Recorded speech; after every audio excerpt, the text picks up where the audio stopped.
Good morning, y'all. It's Ben and Andrew at VW Family Farm. Welcome back. It is a fairly nice day out here.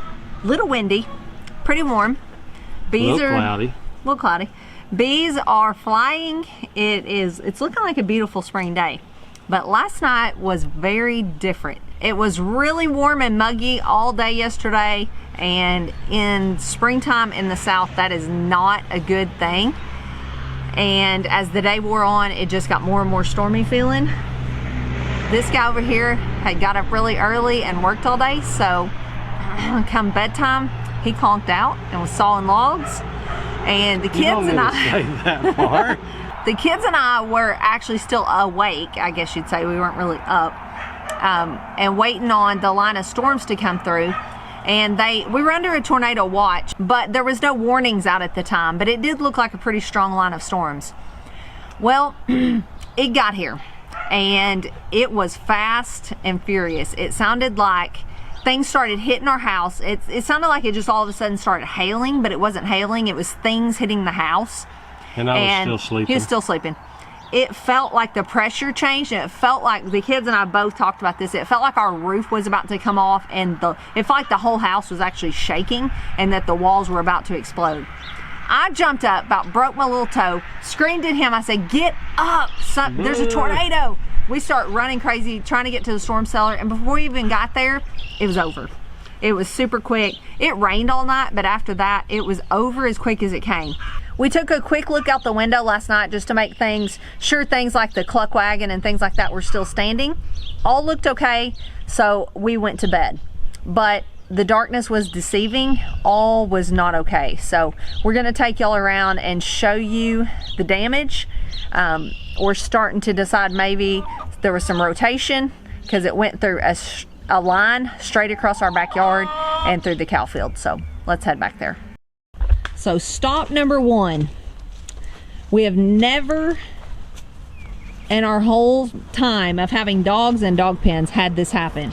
It folded this dog pen up like a deck of cards, which is what is so weird about this. And you see all the flower pots and everything tossed aside everywhere. Chairs, sinks, grills. I mean, look at this table. On this sink, we have actually had it just blow over before. Well, when we did, I just wired with baling wire, wired it to a T-post. It lifted the sink up enough that it pulled the baling wire off of that T-post. And we've never had chain link do this before because there's nothing for the wind to catch. I mean, the wind always just blows right through it, but it picked up this entire dog pen, which is very heavy. You can see that swing behind Emily. Lane and Em, y'all want to pick that swing up? Put it back where it was. It picked that up and flung it around, which it never picks that up either because wind always just blows right through it. There's really nothing for it to pick up. But it was It picked these chairs up. They were over there with the sink and the dog pen and all that, and it threw them probably 50 yards. It's never before picked this up either. It's a cattle panel that's been there for years on top of our grapevine. You can see the grapevine is still very much in the ground, but it just ripped off the arbor thing. So we're gonna have to put that back up. Now you might be thinking, wow, that's a lot of damage. This is not damage from last night. We actually did some major trimming on fruit trees. Cut one down. We had one plum tree that never has produced. I've given it 4 years and kept saying, well, next year I'll cut you down. It still never produced, so we got tired of messing with it. We cut it down, so we still got to clean this mess up. That was from last week. So here is the worst part. There was a well house here. Now it and all the pieces of it have been flung way down there. It's upside down, bent and banged up. It's a mess. But that's actually not the worst of it. So that's across the backyard. But before I go show you the worst part, let me show you the things that weren't damaged. It's completely weird. That's what makes me think it could have been a small area of rotation. I'm not saying it was a tornado, but could have been a small area of rotation up in the clouds that didn't touch the ground. Just feet away, here are these meat chickens, and it didn't even blow this piece of tin off the top. Before we move on, I wanted to address something with the meat chickens. I had a couple comments wanting to know, were we not feeding them enough? Did they not have feathers on their bottom side? Was that from not enough food? Cornish crosses do not have a whole lot of feathers on their bottom side. They are crossed to grow meat, not feathers. So they're not going to be a big, beautiful, feathered out, laying hen looking bird. They're going to be a big, meaty looking bird. So those look perfectly healthy. In fact, these we got this year from Murray McMurray are actually the best Cornish crosses we've ever grown out. We've not lost, I don't think, a single one, which is unheard of. No fear, there's nothing wrong with those meat birds. So it picked up all that stuff in the back, and then look at this little chicken egg mobile that we've always used that's sitting right here in the front yard. It didn't touch it, it didn't even move it. So that is what is so crazy. And all that row cover and ground cover we've had trouble keeping down actually fared just fine. These little things did just fine. So Ben is actually off work today, so he came back here to give Lane a break from putting out hay. He decided he'd do it this morning, and we are gonna take y'all back here. We've got a problem that he discovered this morning. Could be storm related, and so let's go check it out. We are back here at the cows. They're actually right in front of us. But before we get up there, I thought I'd just prepare you. We have had a cow die during the night. And it's one that she was doing great. We just looked at her yesterday, but she has some wounds on like her brisket area, like under her neck and shoulders. Ben has already been back here like I told you this morning, and he discovered this. It really, all signs point to that maybe she got struck by lightning, because she shouldn't have those wounds so quick. It's not like something has had time to get to her. So, but what complicates this is she has a small calf. So now we have a calf with no mom. But thankfully we have Miracle. So I know some of you might be thinking we should put it on the beef cow that lost hers in the pond, but she is not the type of cow that we can pin up very easily. We did that last year. We had to help her with her calf last year, and she goes nuts. And she's not one to accept other people's calves. She barely accepted her own last year. So that's just a no-go. But we're hoping that Miracle will accept this calf. But the first step is we got to go try to catch this calf. So what's your plan there? Are you going to try to rope it again? Probably not. Just whatever, just whatever comes about. I go on the fly. So we're gonna go try to get this calf and take it up to the house. This is actually a cow y'all saw last week. I think it had a calf maybe 2 weeks ago, and we had to get her up and help her, give her a shot so she could shed her afterbirth. She should be fine from that. The only time we've ever lost one from that situation, that took like 6 weeks. So I do not think that was the case here.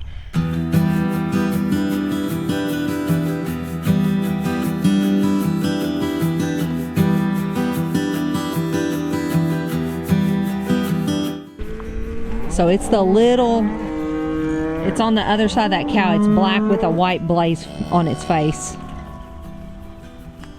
All right, I'm not going to show you the wound or show you much about the cow, but a few signs we looked for just in case. She has a wound up here, that way on her upper part of her body, that shows, it looks like that's where the lightning, the electricity came out.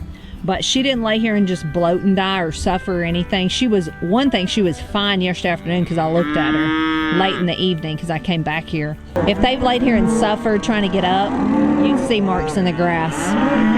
All right, Lane's gonna head it back this way and Ben's gonna try to rope it. I apologize, the cows are very loud.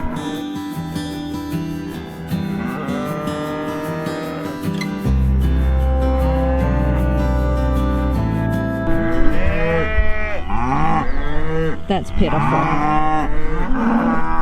Super pitiful. I think our best bet of catching it is Ben trying to rope it there by its mom.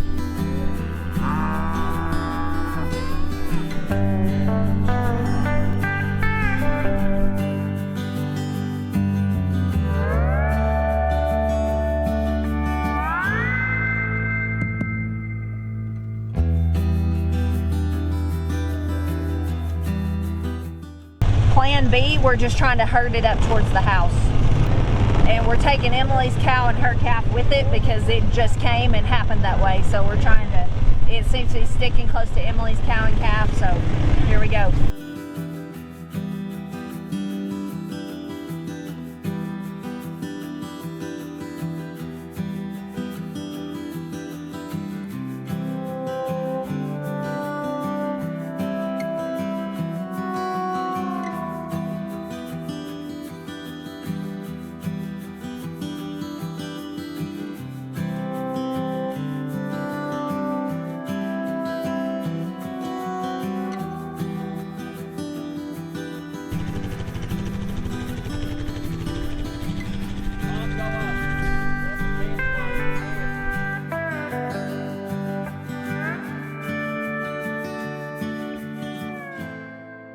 So far so good. This is kind of crazy. I'm really thankful for Emily's cow. Is as tame as she is, it's helping us get this calf up.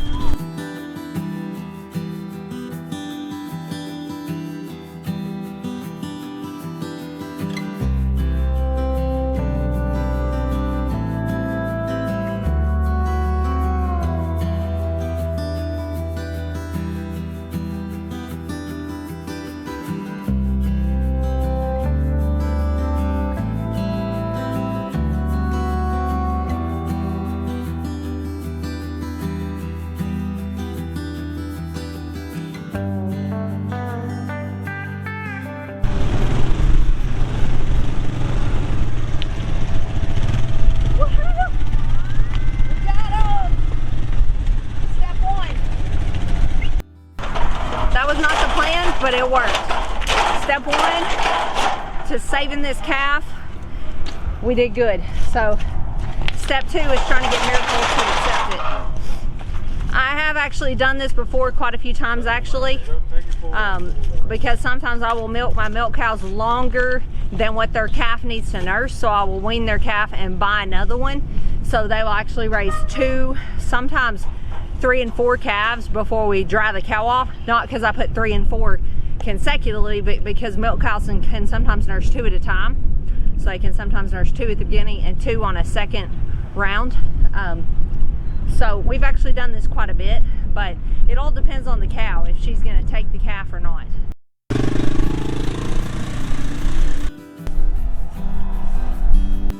There you go, Lane did it.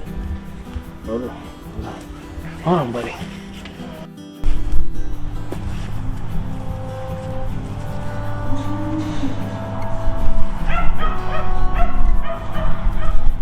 All right, we got Miracle up in this stall in the barn. We brought the calf over here. She wants obviously nothing to do with it because it's not her calf. But we're gonna try, we had her up in the milking stall, just trying to bring the calf in the barn with her. She backs out. So we're gonna try it in here with them in here together. We're gonna try to let her eat and bring him in and see how this goes. Where do you want him to go, Dad? Go behind. There you go.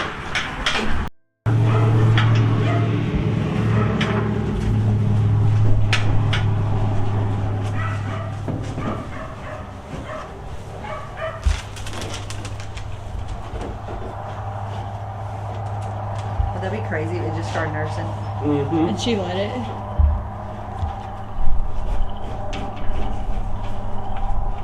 Miracle, meet your son.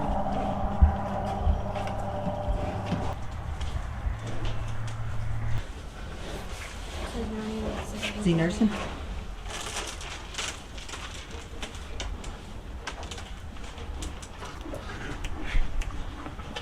You got a son, girl. Miracle has a son.